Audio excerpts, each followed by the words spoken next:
Hey guys, make sure you stay until the end. If you make one common mistake, you may end up spending hundreds, even thousands of dollars on parts and diagnostics you don't need. Make sure you stay until the end. We will explain what we're talking about.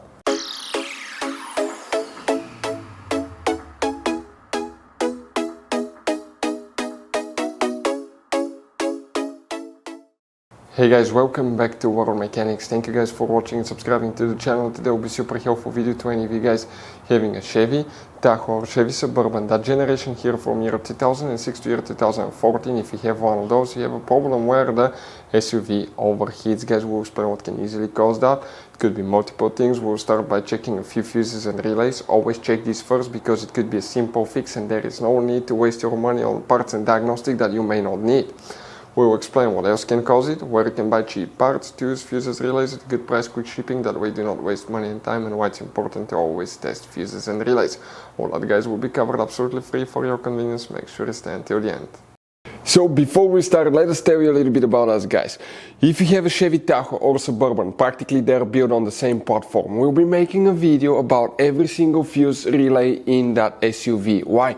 Because let's say you're down the road, you need to find where the fuse for fuel injectors, fuel pump, ignition coils is located. That way you can fix your SUV and be back on the road. We will have that information. You'll just spend a minute or two watching the video, fix it, and it will take care of that problem.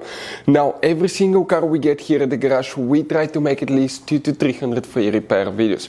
We take them guys completely apart. We show you how to do engines, transmissions, mechanical, body work, and we have more than 12,000 free repairs on our YouTube channels that can save you thousands of dollars in future repairs. In addition guys, if you need to buy any parts, tools, fuses, relays at a really good price, quick shipping, that way you do not waste your money and time, we will put the links in the description of the video below for your convenience. So let's start on it now. So guys, what we have here now specifically, we'll demonstrate that on this Chevy Tahoe right here. If you have Chevy Suburban, it's practically the same vehicle, it's just longer guys, but they're built on the same platform. You guys have multiple fuse boxes in that SUV, and today we're working just one that's under the hood. Open the hood facing the engine on the right side. Under this cover you have a fuse box. Open that cover and you'll find the main engine fuse box with a layout that will look exactly like this one here. Before we continue, let's explain quickly why it's always a good idea to test fuses and relays. So now, why it's super important guys to test fuses and relays? Because often you may think you have a good fuse, right?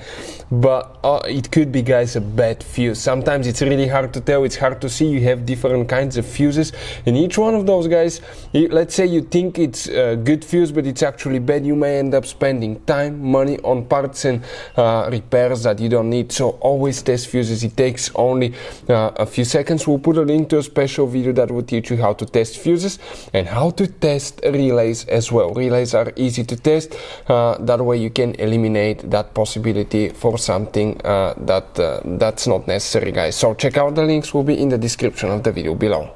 Here guys, we'll need to check multiple fuses and relays. You need to check radiator fan fuses, and that's talking about fuse number 57 is one of them. And you will need to check guys also fuse number 60. We're talking about this fuse, right here, that 4 fuse.